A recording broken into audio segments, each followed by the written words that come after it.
আল্লাহ রসুল বলছেন নারী কাকে বলে?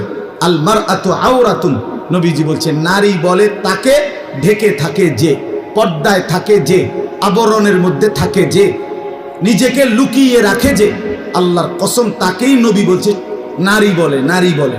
মহিলা বলে কাকে?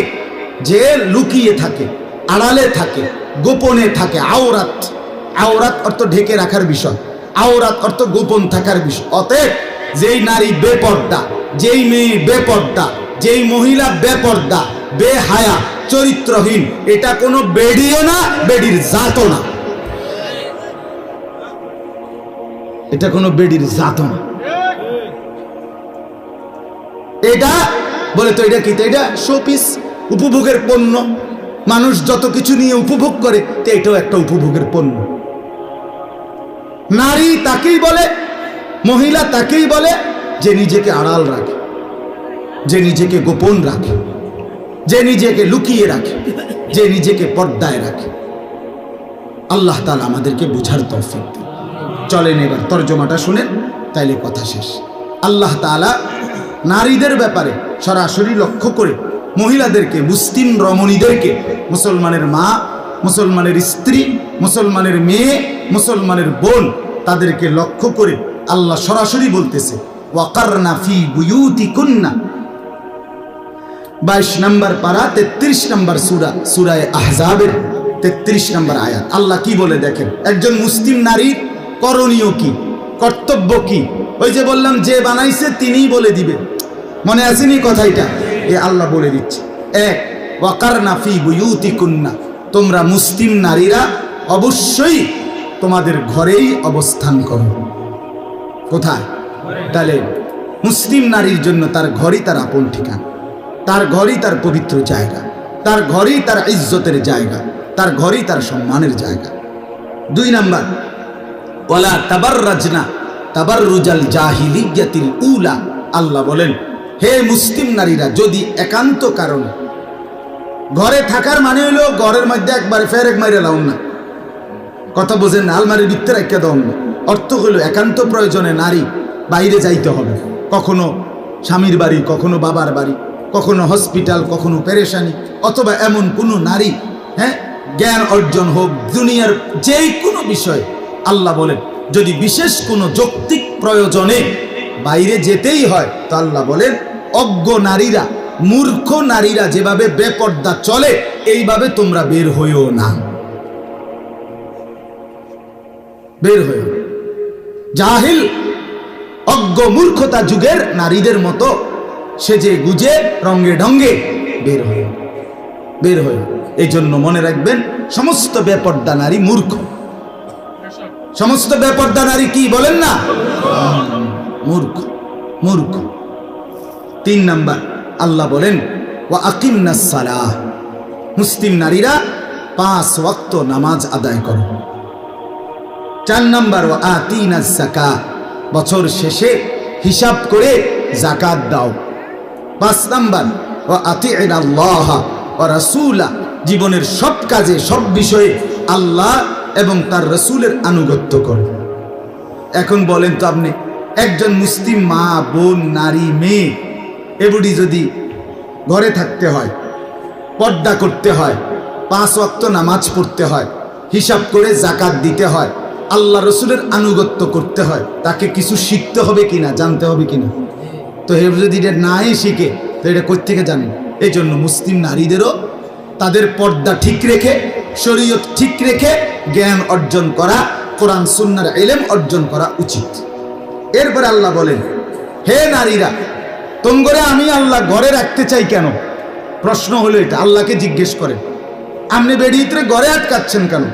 মহিলারা বাইর হইতে স্বাভাবিকভাবে পুরুষদের কাঁধে কাঁধ মিলিয়ে বের হতে দিচ্ছেন না কেন? আল্লাহ তাআলা বলেন ইন্নামা ইউরিদুল্লাহু লিইউযহিবা আনকুমুর রিজসা আহলাল বাইতি ওয়া ইউতাহহিরাকুম তাতহীরা। সুবহানাল্লাহ। আল্লাহ বলেন আমি আল্লাহ চাই একজন মুসলিম নারী দ্বারা, মুসলিম রমণী দ্বারা ঘরে রেখে তার সেই ঘরের সকলকে পবিত্র করে দিতে। এক সতী সাধ্বী পর্দানশীল চরিত্রবতী নারী ঘরে থাকবে, তার স্বামীও দিনদার হবে, তার মাও দিনদার হবে, তার বাবাও দিনদার হবে, ছেলেও দিনদার হবে, মেয়েও দিনদার হবে, পুরা ফ্যামিলি ওই নারীর বরকতে আল্লাহওয়ালা হয়েছে। আল্লাহ তাআলা এরপরের আয়াতে বলেন, ওয়াদকুরনা মা ইউতলা ফি বুয়ুতিকুন্না মিন আয়াতিল্লাহি ওয়াল হিকমা। আল্লাহ বলেন, এখন যদি নারীরা প্রশ্ন করে আমি ঘরে বইয়ে কি করব, সারাক্ষণ রান্না বান্না ছাড়া এরপরে কি করবেন? এরপরে আপনি রিমোট হাতে নিবেন আর টেলিভিশন চাইবেন, কিরণমালা চাইবেন আর স্টার জলসা চাইবেন। কথা বুঝছেন কিনা? আল্লাহ বলেন না, ওয়াদকুরনা মা ইউতলা ফি বুয়ুতিকুন্না মিন আয়াতিল্লাহি ওয়াল হিকমা। আল্লাহ বলে, তোমরা মুসলিম নারীরা তোমাদের সাংসারিক হালাল প্রয়োজন পূরণের পরে তোমাদের ঘরে অবস্থান করাকালীন তোমরা আল্লাহর আয়াত কোরআন এবং হিকমত মানে রসুলের হাদিস তোমরা পাঠ করবা, তেলাওয়াত করবা, পড়বা, বুঝবা, শুনবা, শুনাইবা, আমল করবা। এই জন্য আল্লাহ তাআলা কোরআনুল কারীমের মধ্যে বলছেন, মানুষ দুই ধরনের। কিছু মানুষ আছে যাদেরকে মূলত মানুষ বলে, দুই পাওয়ালা, আর কিছু আছে দেখতে দুই পাও কিন্তু মূলত ওরা চার পাওয়ালা, চার ঠ্যাংওয়ালা, অর্থাৎ এরা মূলত মানুষরূপী জানোয়ার। কোরআনুল কারীমের মধ্যে আল্লাহ তাআলা স্পষ্ট বলছে, হে নবী, মনের ইচ্ছা মতো, মনের চাহিদা মতো, নিজের খেয়াল খুশি মতো যারা চলে, তার কাছে যা ভাল লাগে, আল্লাহ কি বলছে বাদ দাও, রসুল কি বলছে বাদ দাও, ইসলাম কি বলছে থো, এগুলো তো সব কিছুর মধ্যে হুজুরের টাইম নাই, সব কিছুর মধ্যে কোরআন হাদিস টাইম নাই, সব কিছুর মধ্যে ইসলাম নিয়ে টানাটানি করুন। ইসলাম শান্তির ধর্ম, শান্তিতে রাখ, ইসলাম যাতে শান্তিতে থাকে, বুঝেন না? ইসলামকে শান্তিতে রাখা উনি নিজের মতো করে চলতেছে। এই যে অন্ধত্ব, গোঁড়ামি, অসভ্যতা, মনের ইচ্ছা মতো চলা, আল্লাহ তাআলা বলেন, বন্ধু এই মানুষগুলোর পরিচয় কি? কোরআনে স্পষ্ট আছে। আল্লাহ বলেন, আমাকে বাদ দিয়ে, রসুল আপনাকে বাদ দিয়ে, মনের ইচ্ছা নিয়ে খামখেয়ালি করে যে চলে, আল্লাহ তাআলা বলেন, ইনহুম ইল্লা কাল আনআম, এরা আর কিছু নয়, শুধুই জানোয়ার। কোরআনের স্পষ্ট শব্দ। আমরা প্রত্যেকেই বুঝি এবং জানি আমাদের সৃষ্টিকর্তা আল্লাহ। আমরা যারা পুরুষ, আমাদেরকেও বানিয়েছেন আল্লাহ।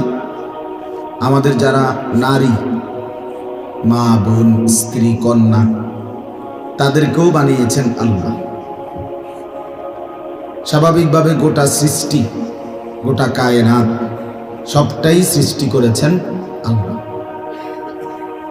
এখন একেবারে স্বাভাবিক যুক্তির কথা হলো, স্বাভাবিক বিবেকের কথাই হলো, যে জিনিস যিনি বানায় উনি ভালো বলতে পারে এটার ব্যবহার বিধি কি, ওই জিনিসটা কিভাবে চালাইলে, কিভাবে ব্যবহার করলে, কোথায় থাকলে, কোথায় রাখলে, কেমন পরিবেশে রাখলে উপকার হবে, ফায়দা হবে, যথোপযুক্ত উপকার দেবে, এটা বানানেওয়ালাই ভালো বলতে পারে এবং বলে দেয়। দেখবেন ওষুধের সিরাপের মধ্যে লেখা থাকে এত ডিগ্রি বা এতটুকু সেন্টিমিটার তাপমাত্রার নিচে রাখেন, শিশুদের নাগালের বাইরে রাখেন, ইত্যাদি ইত্যাদি দিক নির্দেশনা থাকে। প্রত্যেকটা পণ্যের একটা দিক নির্দেশনা থাকে। তো আমরা যেহেতু এটা বুঝলাম যে আল্লাহ তাআলাই পুরুষের সৃষ্টিকর্তা, আল্লাহ তাআলাই নারীর সৃষ্টিকর্তা, পৃথিবীর সমস্ত মহিলা, নারী, তাদের সৃষ্টিকর্তা আল্লাহ। অতএব ইনসাফের কথা, যুক্তির কথা এটাই যে আল্লাহ তাআলাই বলে দিবেন যে আমার সৃষ্টি নারী কোথায় থাকবে, কি করবে, কিভাবে থাকবে, এটা আল্লাহ তাআলাই বলে দিবেন। আর আল্লাহ যা বলে দিবেন, বলে দিয়েছেন, এটাই যৌক্তিক, এটাই উচিত, এটাই ইনসাফপূর্ণ, এটাই বাস্তবসম্মত।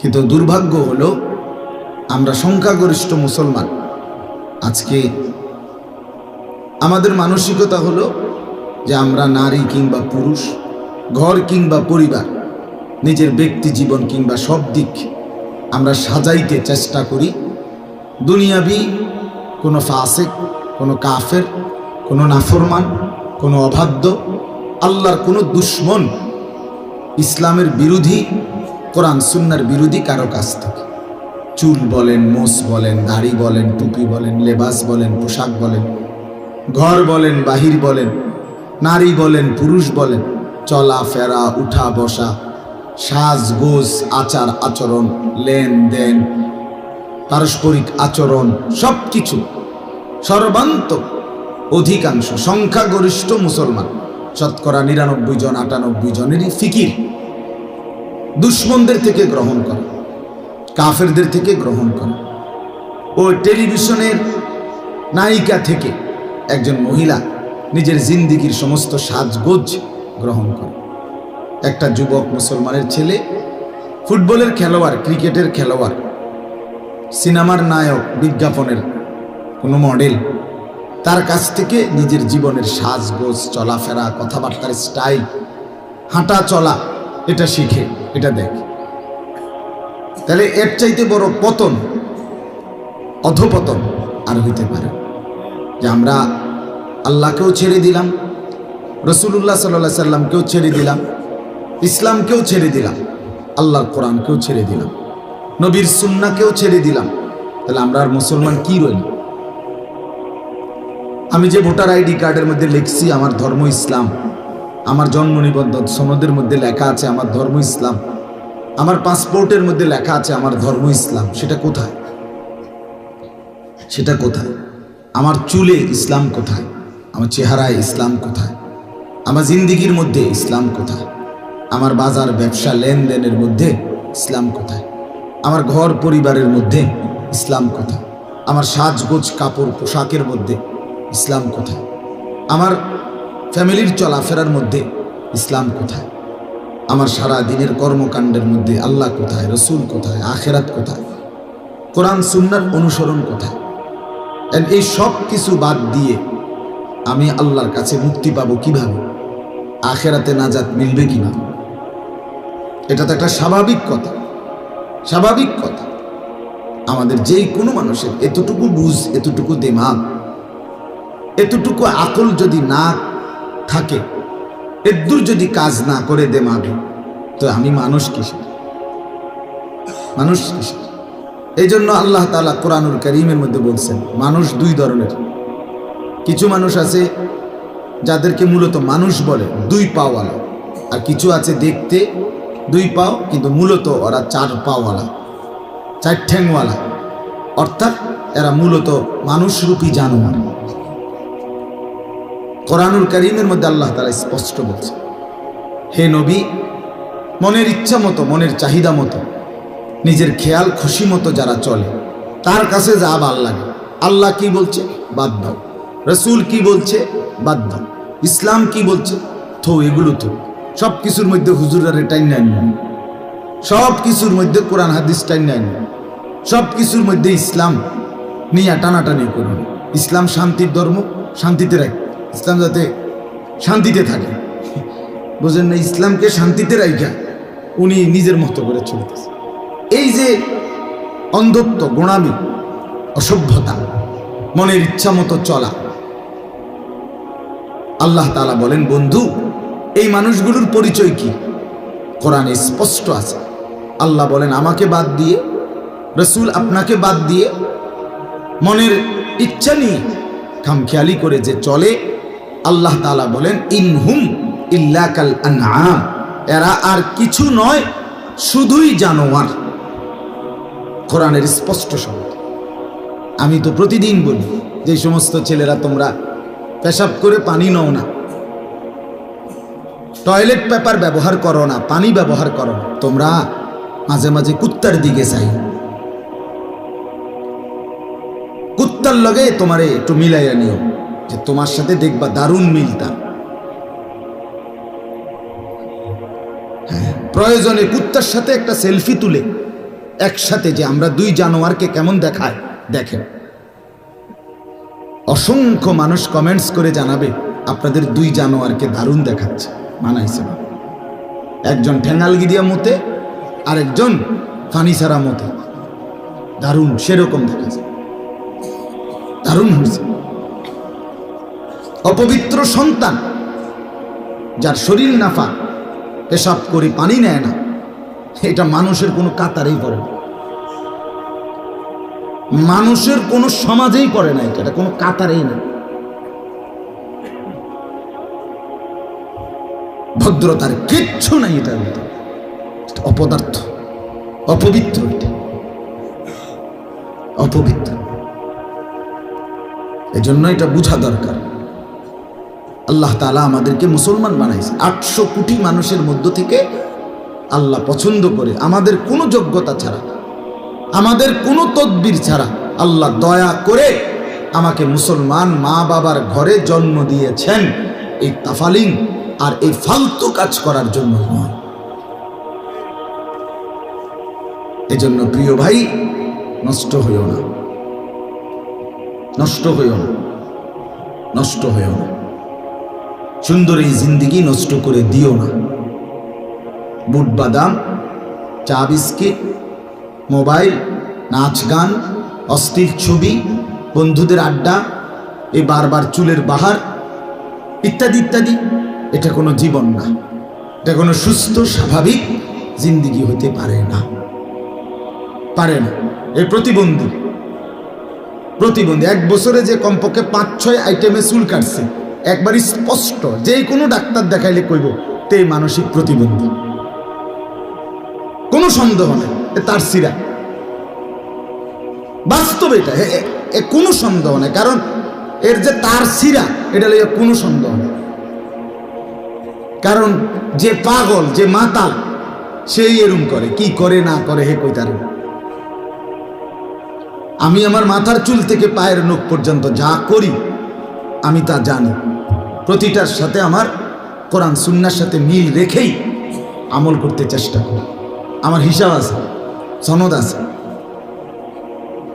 মুসলমান, মুমিন, নেককার, নামাজি, দিনদার প্রত্যেকের চলাফেরার একটা হিসাব আছে। হিসাব ছাড়া, নিয়ন্ত্রণহীন, লাগাম ছাড়া যার জিন্দিগি, তার জীবন মানুষের জীবন নয়, বরং হাইওয়ান, জানোয়ারের জীবন।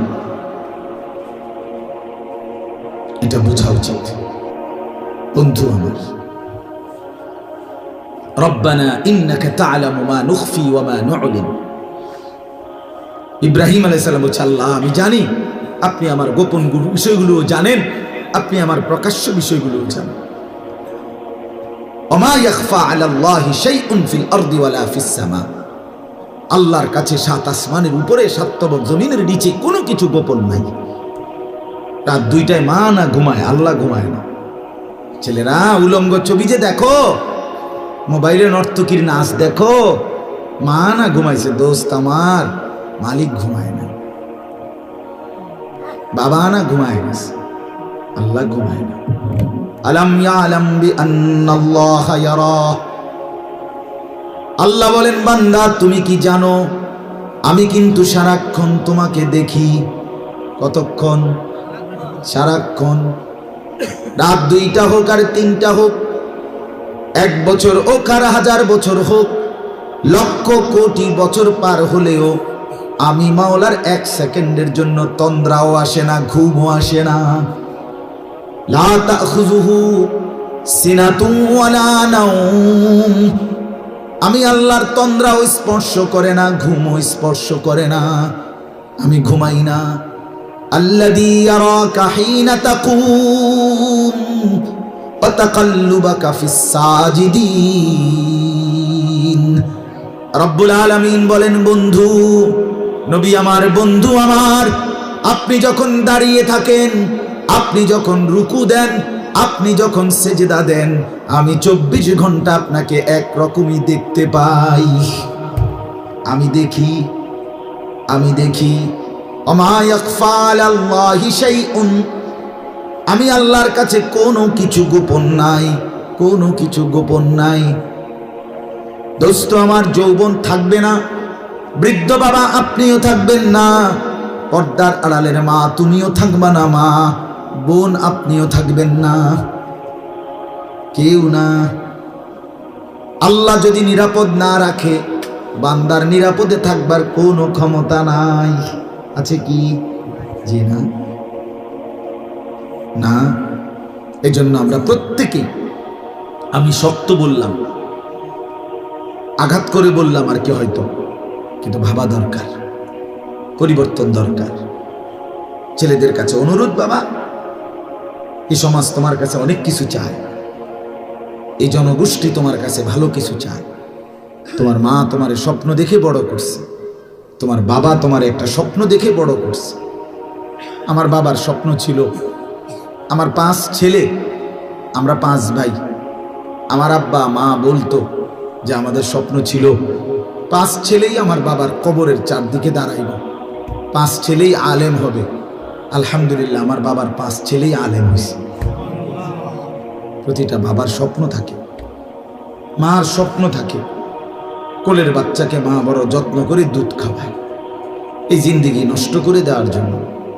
আজকে 16 বছরে তুমি জীবনটা নষ্ট করে দিবা, এজন্য মা দুধ খাওয়ায় না, এজন্য বাবা আদর যত্ন করে লালন পালন করে নাই। বন্ধু, বিদেশের জমিনে যে সমস্ত লোকরা পড়ে আছে, ওরা বিদেশের মাটিতে 6 বছর 12 বছর 16 বছর এত কষ্ট করে কামাই রোজগার করে কলিজা পানি করে বছরের পর বছর 12 ঘন্টা ডিউটি করার পরে নিজেদের রুমে আইসা যারা কোনোদিন মাকে দেখে না, বোনকে দেখে না, স্ত্রীকে দেখে না, ছেলে মেয়েকে দেখে না, সে মানুষটা কি পরিমাণ কলিজাটা পাথর বাইন্দা কয়টা টাকার জন্য, বউ বাচ্চার সন্তানদের জীবন গঠনের জন্য এই টাকার আশায় বিদেশের জমিনে দিনের পর দিন রাতের পর রাত পড়ে থাকে।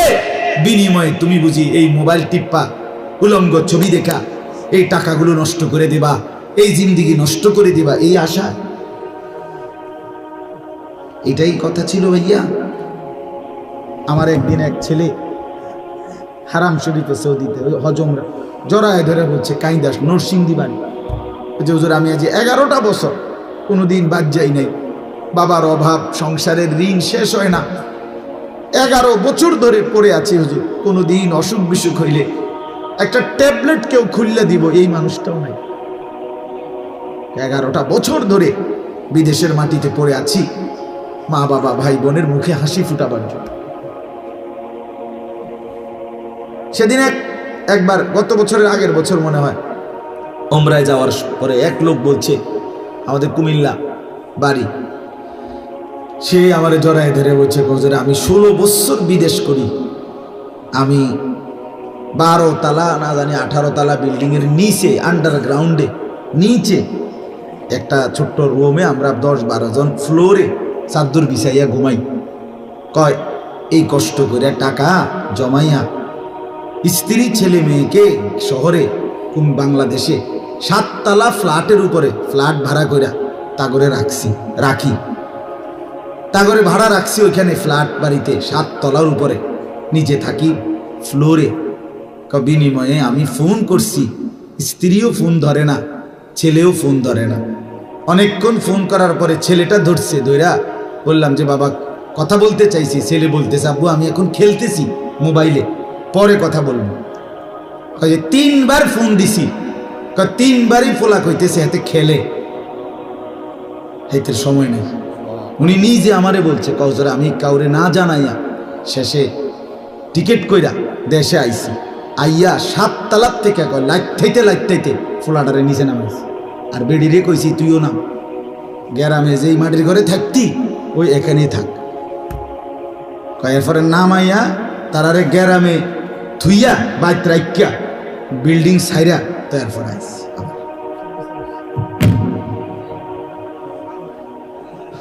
কি রে বেটা, কি জন্য কষ্ট করলাম? একজন বাবার এই কষ্ট, এই আমি প্রতিদিন বলি, এই ছেলেগুলোরে 2 আঙ্গুলে অনবরত মোবাইল টিপ্পা হাজার হাজার কোটি কোটি টাকা শেষ করে দিচ্ছে। এখন এইভাবে তো বাবা রাজার ধনও ফুরায় যায়, এভাবে তো 7 রাজার সম্পদও কি হয়ে যাবে, শেষ হয়ে যাবে। প্রয়োজন তো প্রয়োজন থাকতে পারে, অফিসের কাজে, ব্যবসার কাজে, ব্যাংকের কাজে, শিক্ষা প্রতিষ্ঠানের কাজে। বড় মোবাইল, সেটা যদি কোনো দরকার প্রয়োজন, তো সেটা তো প্রয়োজন প্রয়োজনের মধ্যে, কিন্তু হাঁটতে চলতে উঠতে বসতে রোডে গাড়ে পেশাব পায়খানা টয়লেট বাথরুম রাত 2টা সারা দিন রাত মোবাইলটা টিফোন, এটা প্রয়োজন? এটা কথা হইলো কোনো? এটা কোনো জিন্দেগি হলো মিয়া? কে ফিরাবে ছেলেদেরকে? কে ফিরাবে বেপর্দা মেয়েদেরকে, চরিত্রহীন মেয়েদেরকে কে ফিরাবে? 16 বছরের যেই মেয়েটা রঙ্গে ঢঙ্গে টাইট কাপড় পইরা টাইট জামা পইরা 1 ঘন্টা লাগাইয়া পাউডার সুনু মাইখা রাস্তায় বের হয়, ওই লম্পট ছেলেরা যাতে দেখে এবং রাস্তায় খাড়াইয়া মোতে এরকম অপদার্থ দেখবে, রাক্ষসের মতো তাকাইবে আর উপভোগের দৃষ্টিতে নিয়া নগ্ন কল্পনা করবে। এই জন্য যেই মেয়েটা আপনাদের বের হয়, আপনি বাবা কোথায়? আপনার বিবেকের মধ্যে কি শয়তানে মুতছে? হ্যাঁ বলেন, আপনি দেখেন না? আপনি বুঝেন না? আপনার বেপর্দা মেয়ে কোথায় যায়? আপনার বেপর্দা স্ত্রী কোথায় যায়? আপনার ঘরে যে রঙিন টেলিভিশন চলে, সিনেমা, নর্তকীর নাচ, উলঙ্গ ছবি, নাচ গান, হিন্দি সিরিয়াল, হ্যাঁ স্টার জলসা, এগুলো যে দেখে, এইগুলো দেখে আপনার বিবি বাচ্চা কি শিখে আপনি বুঝেন না? কথা বলেন না কেন? কে শুধরাবে? কে শুধরাবে? এই জন্য বললাম, আমাদের এই মাদ্রাসাগুলো উম্মতের শেষ আখিরি ঠিকানা, মুসলমানের ঈমান আমল বাঁচাবার শেষ কেন্দ্র মাদ্রাসা। বলেন আলহামদুলিল্লাহ, বলেন আলহামদুলিল্লাহ। আপনাদের ছেলেদেরকেও বাঁচাইতে হবে, আপনাদের মেয়েদেরকেও বাঁচাইতে হবে। আপনাদের আল্লাহ কাছে যে জানতে হবে ছেলে কি করবে, মেয়ে কি করবে, পুরুষ কি করবে, নারী কি করবে, এটা আল্লাহ বলে দিবে। নিজেরা ভাবলে হবে না, টেলিভিশন থেকে শিখলে হবে না। সিনেমার নায়িকা, বিজ্ঞাপনের গায়িকা, ফুটবলের খেলোয়াড় আর ক্রিকেট খেলোয়াড় থেকে মডেল নিলে হবে না। মডেল নিতে হবে জীবন চলার পথেও। একবারে চুল হোক, দাড়ি হোক, জামা হোক, প্যান্ট হোক, ব্রাশ হোক, টুথপেস্ট হোক, আপনি হাসি হোক, কান্না হোক, খোদার কসম সব কিছুই নিতে হবে রাসূলুল্লাহ সাল্লাল্লাহু আলাইহি সাল্লাম থেকে। নবী সাল্লাল্লাহু আলাইহি সাল্লাম কিভাবে হাঁটছেন সাহাবীরা তাও বলছে, কিভাবে কাঁদছেন তাও বলছে, কিভাবে হাঁটছেন তাও বলছে, কিভাবে দাঁত পরিষ্কার করছেন তাও বলছে, কিভাবে পেশাব পায়খানার প্রয়োজন সারছেন তাও বলছে, কিভাবে রাত্রিবেলা প্রয়োজন সারছেন তাও বলছে, কিভাবে স্বামী স্ত্রী মিলিত হয়েছে তাও বলছেন, কিভাবে ফরজ গোসল করছে তাও বলছেন, কিভাবে পেশাব পায়খানা থেকে পবিত্র হইতে হয় তাও বলছেন, কিভাবে আপনার গোসল ফরজ হলে পবিত্র হতে হয় তাও বলছেন, ঘর চলবে কিভাবে, বাজার চলবে কিভাবে, দেশ চলবে কিভাবে, জাতি চলবে কিভাবে, ঘর চলবে কেমনে, স্ত্রী ছেলে মেয়ে চলবে কিভাবে, সব আল্লাহ তাআলা রাসূলুল্লাহর জিন্দেগীর মাধ্যমে, কোরআনুল কারীমের মাধ্যমে বলেছেন কিনা? আপনার কিচ্ছুই বাদ দিলেন, সব ছেড়ে দিলেন, তো কেমনে হবে জীবন? আমরা টিকবো কিভাবে? বিশ্বাস করেন, আমাদের আল্লাহ ছাড়া কেউ নেই। আমাদের জন্য, আমাদের নিরাপত্তা, আমাদের দুনিয়ায় বেঁচে থাকার অধিকারের জন্য আল্লাহ ছাড়া কেউ নেই, কেউ নেই। কোন পৌঁছেগা হামে তেরে সওয়া? হাকিমুল উম্মত থানভী রাহমাতুল্লাহ আলাইহি বলছেন এটা, আল্লাহ আপনি ছাড়া আমগো খবর নেয় কে? আমগো কথা জিজ্ঞেস করে কে? আমরার কথা জিগায় কে? বলে। এজন্য 48 দিনের লাগাতার আক্রমণে ইসরায়েলের ইহুদিরা 23 লক্ষ মুসলমানকে বসত ভিটা, একদম বাড়ি ঘর, একটা ভিটা মাটি, একটা ঘর আর মাটির উপরে অক্ষত নাই।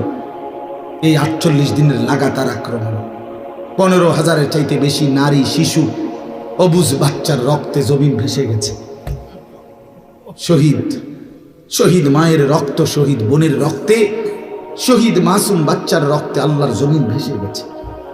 হাজার হাজার মুসলিম নারী, শিশু, বৃদ্ধ হাসপাতালের বেডে চিকিৎসায় অনাদরে, অবহেলায়, অকাতরে পড়ে গেছে। মুসলমান তার লাশ নিজের জন্মভূমিতে দাফন করার অধিকার পায় না। আমরা নিজের পত্রিকায় দেখছি ফিলিস্তিনের মুসলিম মুসলমানের লাশ কুকুরে টানা হাসরা করতেছে। দাফনের অভাবে পড়ে আছে। আর কত নির্যাতন জুলুম দেখলে